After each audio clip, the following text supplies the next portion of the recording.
Darth Maul was a fan favourite character after The Phantom Menace. In spite of having only a few lines, he left a lasting impression on fans thanks to his iconic look and incredible lightsaber skills. He never returned in the prequel trilogy, and instead each sub-villain reflected a different aspect of the man who would be Vader. But what if Maul had returned from the dead before his eventual return in animation? What if he ended up being what we thought was a new character all along? What if Darth Maul had transformed himself into the cyborg general known as Grievous? In an interview with Slash Film, executive producer and writer on Clone Wars and Rebels, Henry Gilroy, revealed that George Lucas considered making General Grievous a resurrected Maul. George was considering that Grievous was Maul behind the armour plate. It made sense, he's cut in half and he's in this robot body or whatever. I'm glad that Grievous is his own thing anyway, but I thought it was interesting that the concept guys almost talked George into that. If this little idea had gone ahead, these two would be one character, and so much of the Clone Wars would be so different. Grievous went through a wealth of different designs, but it was a last minute chance idea that secured Grievous's iconic look.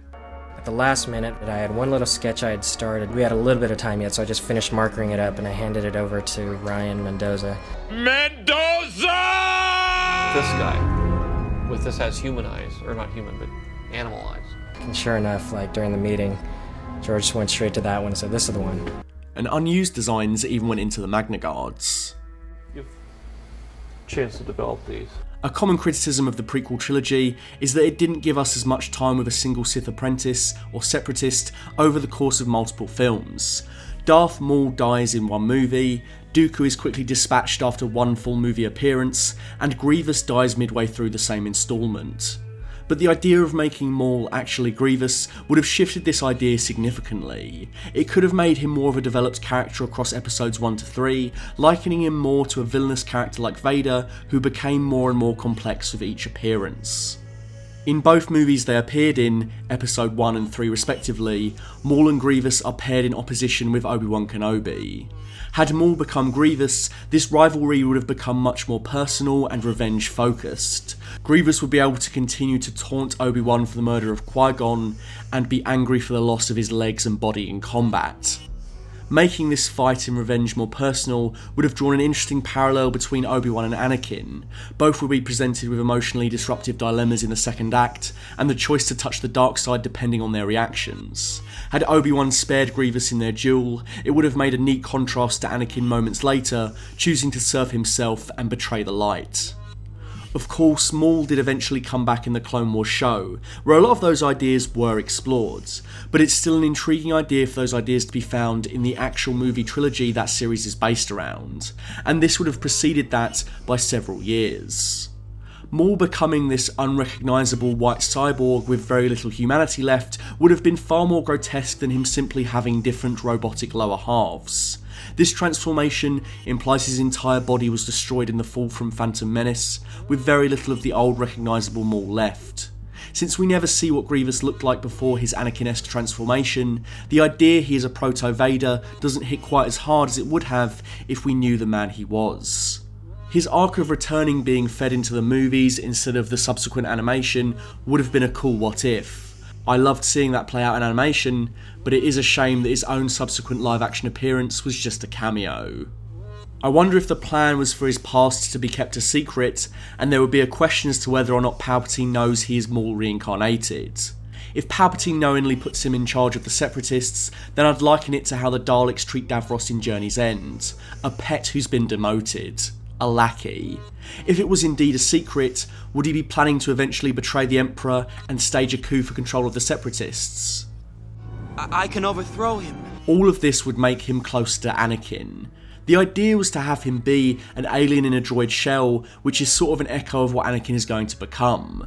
And so post-Revenge, if Maul were still to operate as he did in the original series, Grievous would be positioned perfectly for a rivalry with Vader. In the Clone Wars TV show in 2D, his earliest appearance was characterised far more like Vader.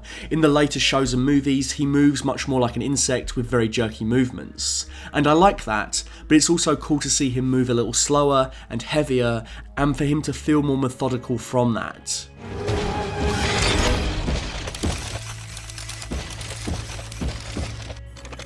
Pitching that kind of Maul turned Grievous against a pre-New Hope Vader would have been really awesome. Of course, the biggest change to Grievous by combining them would be that this version is Force sensitive. Years after his defeat in Phantom, Maul becomes more and more powerful and potent. Imagine that power in an already formidable Jedi killer. He could have been a real threat to the Empire in its burgeoning years. No longer the droid general, Grievous seeks to topple Vader by snatching his own ex-stormtroopers. Men no longer fit for battle, the Empire responsible but leaving them to fend for themselves, Grievous offers to give them all cyborg enhancements and a new lease on life. He remembers what it's like to be forgotten. But Grievous also coerces them into a new life of servitude under him, with the promise of getting back out on the battlefield and a new purpose. Together they will take down the man that took everything from them. It's all ultimately to fuel Grievous's own designs, to kill Vader, and maybe even one day the Emperor. He's what he's really after. He's leading them to their deaths. I just like the idea of Maul Grievous creating more cyborgs just like him and stealing his army from Vader's very own, and in turn seeing Vader as a poor man's Maul, a version of Sidious's apprentice that is just beneath him. Combining Grievous would unfortunately rob us of the stories we got later on. The droid general would miss out on several rivalries, and perhaps none more memorable than his connection to Maul himself.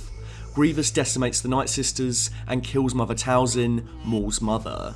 They ended up being linked in a crucial canonical way after all. If the prequel trilogy existed in isolation, I'd maybe even prefer the idea of Maul becoming Grievous rather than them being two separate characters in those movies. But with the wealth of stories from the Clone Wars and other expanded media that came in the years to follow, it's safe to say Gilroy was right. It is better that Grievous became his own thing. Would you have liked to see what Maul becoming Grievous would have entailed? Would it have enhanced the duel between Grievous and Obi-Wan in Episode 3 and better tied these movies together as a trilogy? Or is it good that keeping them separate allowed both characters to flourish in different ways across the animated shows? Let me know in the comments below.